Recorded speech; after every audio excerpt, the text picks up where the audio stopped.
Semakin ayah aku ninggiin suaranya, semakin kenceng juga suara kuntilanak itu. Ketawa dan ngeledekin ayah aku yang lagi ngaji kayak.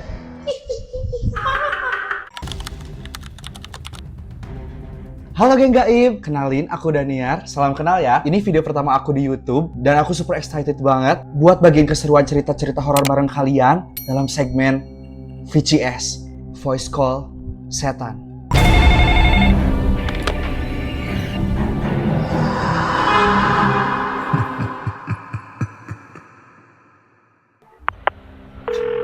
Ada cerita apa nih buat video pertama kamu? Untuk episode pertama ini, aku udah siapin satu cerita horor yang bakal aku bagiin ke geng gaib dan pastinya buat bos juga. Cerita pertama ini aku ambil dari salah satu followers aku di Instagram @ayundaverenita yang ceritain pengalaman ayahnya yang dapat panggilan kerja di sekitaran daerah Jakarta tahun 2012-an gitu sebagai seorang security. Kuy, kita mulai ke ceritanya. Oke, biar memudahkan cerita, aku bakal jadi POV ke Ayunya ya. Nah, jadi ayahku tuh dapat kerjaan untuk jagain gedung kosong gitu. Nah, si gedung itu tuh bakal dijadiin cafe sama ownernya. Namun sambil nunggu renovasi dan pembangunan, ayahku itu disuruh jagain gedung itu. Jadi kata ayahku, si tempatnya tuh kosong dan 2 lantai guys. Di lantai 1 dan 2 itu belum ada apa-apa sama sekali, masih kosong, bener-bener kosong. Nah, yang bikin ayahku kaget tuh pas datang, ternyata si lokasi gedungnya tuh dihimpit sama pemakaman Cina gitu. Pemakaman Cinanya udah tua. Dan tau gak yang parahnya apa? Ayahku tuh disuruh jagain gedung itu sendirian.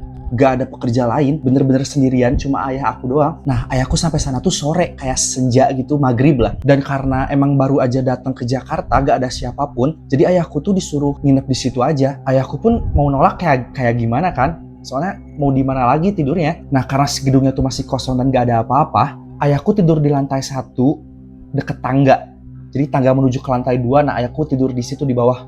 Nah, waktu demi waktu azan kan maghrib. Ayahku tuh udah siap-siap mau sholat maghrib gitu. Dan pas awal-awal normal-normal aja, gak ada gangguan apapun. Tapi pas udah agak lama gitu, mulai agak aneh nih. Jadi dia tuh selesai sholat maghrib langsung ngaji gitu kan. Gangguan pertama itu kedengeran suara langkah kaki di lantai 2. Awalnya ayahku tuh nyangka kayak, mungkin tetangga sebelah kali ya. Soalnya kan mana ada di atas gak ada siapa-siapa. Tapi pas diingat-ingat lagi, tetangga sebelah itu gak ada apa-apa, cuma ada ruko yang emang dalam keadaan kosong, bukan tipe perumahan yang dihuni orang pas malam-malam gitu loh. Nah, di situ ayahku coba buat positive thinking dong, kayak waduh, itu mungkin tikus, kucing meren, biawak, dan memutusin buat ya udahlah, ngebiarin aja suara itu. Dan di situ ayahku lanjut ngaji lagi nih. Nah, beberapa saat kemudian tiba-tiba di kamar mandi ada suara orang yang lagi mandi dong. Ya kayak mandi pada umumnya, kayak biur dalam posisi yang dia benar-benar sendiri di gedung itu. Nah, di sini ayahku mulai kepo nih dan memutuskan buat apa dicek aja kali ya. Karena takutnya kan suara air yang bocor gitu loh, mubazir air kan. Jadi otomatis harus dimatiin. Nah, pas baru aja ngelangkah buat ngecek, kalian tahu gak?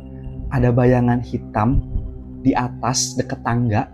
Jadi si bayangannya tuh kelihatan gitu ke bawah loh. Jadi ini tangga kan, si bayangannya tuh gede banget. Saking gedenya yang kelihatan cuma kakinya aja. Dan kayak mau turun gitu loh, tapi pelan banget, kayak di slow mo gitu katanya. Nah, dari situ ayahku mulai kayak ciut nih, kayak wah gak beres nih. Dan memutuskan buat gak jadi ngecek kamar mandinya dan dibiarin begitu aja. Dari situ ayahku mulai was-was nih, kayak wah gimana nih, dan mau minta tolong gak ada siapa-siapa kan. Akhirnya di situ ayahku memutuskan buat lanjut ngaji aja. Kalau gue di posisi itu pasti bakalan kayak gue pengen pulang. Tapi enggak, ayahnya Kak Ayu memutuskan buat stay dan tetap ngaji. Tapi pas lanjut ngaji, tangganya tuh kan kayak gini kan. Nah, di sini ada tembok gitu. Di dekat tembok ini itu ada kaca yang ngegantung pakai tali gitu loh. Ngerti gak sih, kayak ini cermin, bukan kaca, cermin ngegantung pakai tali gitu. Nah, si cermin itu tuh mulai gerak-gerak pelan kayak gini. Dan ayahku lagi-lagi coba buat nyuekin hal itu. Ayahku memutuskan buat lanjut ngaji. Dan tahu gak, pas ayah aku nyuekin, si cermin itu goyang tapi dalam keadaan yang cepet banget. Kayak fus. Geraknya tuh ke kanan, ke kiri, ke kanan, ke kiri kayak gitu. Kenceng banget. Ayahku di situ mulai panik banget nih. Udah deg-degan banget. Lagi-lagi ayahku memutuskan buat lanjutin ngaji dengan suara yang lebih kencang. Dan pas kencengin suara ngajinya, ini gong sih. Di cermin itu tiba-tiba ada kuntilanak Miss K sambil ketawa dan ngeledekin ngaji ayah aku. Di situ ayahku mulai ketakutan banget. Tapi gimana lagi? Satu-satunya cara buat ngelawannya cuma ngaji, minta pertolongan sama Allah kan. Wah, keren banget sih ayahnya. Nah, ayahku di situ langsung ninggiin suara ngajinya lebih tinggi lagi. Dan tahu gak? Semakin ayah aku ninggiin suaranya, semakin kenceng juga suara kuntilanak itu. Ketawa dan ngeledekin ayah aku yang lagi ngaji kayak. Oh my god. Ya gue merinding banget, Cok. Dan di situ ayahku udah gak kuat sama sekali. Dia memutuskan untuk keluar gedung dan nyari orang siapapun deh yang ada di sana, kayak mencoba buat minimal ada satu orang deh buat cerita gitu. Cerita ngeluapin apa yang dia laluin barusan. Ayahku berharap kayak ada satu orang deh buat nemenin gua sekarang 5 menit aja kayak gitu. Nah pas udah beberapa lama di luar gedung, itu benar-benar gak ada siapa-siapa sama sekali. Jadi ayahku memutuskan buat masuk lagi, berharap apa yang tadi dia lihat udah hilang aja gitu. Tapi guys, ternyata mereka masih ada di situ dengan posisi yang sama. Di situ ayahku memutuskan buat baca ayat kursi sampai mereka benar-benar hilang, sampai adzan subuh berkumandang. Wah, itu lama banget berarti ya. Kejadiannya tuh mulai dari abis maghrib kan sampai subuh. Di situ ayahku benar-benar gak tidur sama sekali sampai azan subuh. Dan paginya ayahku langsung bilang ke yang punya gedung kalau dia udah gak mau lanjutin kerjanya lagi dan memutuskan buat pulang ke kampung halaman di waktu itu juga. Wah. Dan di sini kata Kak Ayu, ini tuh pengalaman terseram ayahku selama dia hidup. Dia sampai bilang kayak gini dong, kalau kejadian itu adalah momen tengah malam sampai subuh terseram yang pernah dia lewati. Wah. Gila, berarti termasuk traumatik banget ya kejadian itu. Gimana bos, menurut bos? Tapi Daniar, saya salut sih sama bapaknya.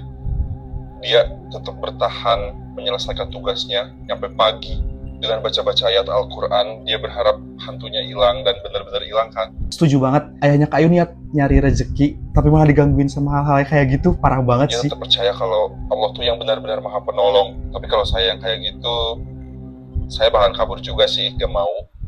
Oke guys, itu jadi cerita pertama di YouTube aku. Untuk pemanasan cukup lah ya. Nah buat kalian yang punya cerita-cerita yang lebih serem, kalian bisa langsung kirim ceritanya ke email ini. Boleh cerita apapun, cerita horor yang serem, pengalaman siapapun. Pokoknya mau panjang mau pendek, kirim aja ke email ini. Nanti aku ceritain di next episode ya. Jangan lupa like, comment, and subscribe. Sampai jumpa di next video ya. Bos udah dulu ya. Bye semuanya. Halo geng gaib. 1, 2, 3. Halo geng gaib. Halo geng gaib. Halo geng gaib. Untuk episode pertama ini, aku udah siapin satu